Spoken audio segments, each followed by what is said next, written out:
Alright, so I just finished fixing my blend door actuator on my 2007 Ford Ranger. From the videos I saw, thanks for everyone else for uploading, it looks really similar to the other years. It's a similar process for other vehicles as well, but the location is different in all of them.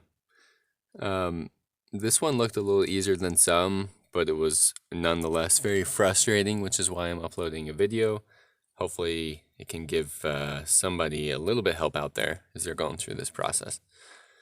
So I knew that it was an issue because I wasn't getting any heat in my truck, and it can be 50-50. I think you can either be getting only heat or no heat, and where mine just happened to break was on no heat. It's been that way for about 2 winters, so it was about time to fix it. So this is the part right here. It was behind, now I have my replacement in there, but it is behind the glove box, as you can see. So you just pinch in the sides right here, and you can access it. So I took these out right here. These just unclip, and then this unplugs right here. The cord will unplug. All that's pretty easy. I did test this with a multimeter just to make sure that there was some juice going to it, and there was. I don't know ins and out of a multimeter, but I did see that much, and so I knew that it was this guy right here. It was broken, and when I got it off and I tried to change the thing, it was indeed broken. So once you get it off, which is really frustrating, and I'll talk to that in a second, then you can kind of stick your finger up here and you can move it back and forth, and I got heat, which is amazing. So it was a temporary solution until my piece came. The piece that I reordered, I went online and I just searched a blend door actuator for Ford Ranger. Amazon, it's like $28. They're between $25 and $40. But look for that part number right there. Each has a different part and it's a slightly different shape.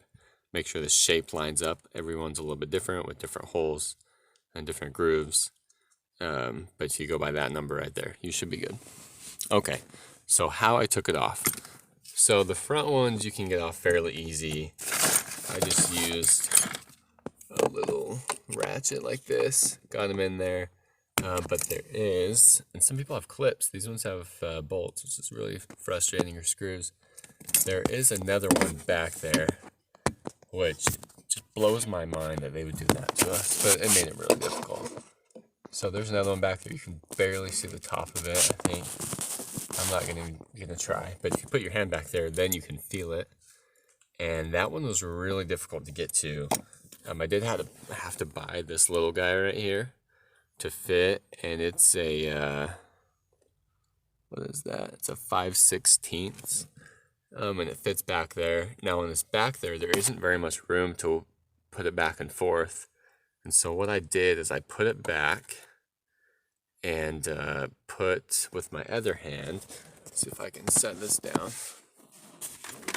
I put it back there, kind of did like a chopstick situation. I put it back there, held it down with the knife like this, and just clicked once. Put it back again, just clicked once. So I was pushing down with the knife so I could get some traction on it. Because without the traction, then I wasn't able to push it far enough, it'd slip out of my hand. So it was a lot frustrating trying to do that. Maybe took me a half hour all in all. I'm in the dark garage and it's really cramped. I'm trying to get into this space. Hopefully you're a very small individual trying to do this.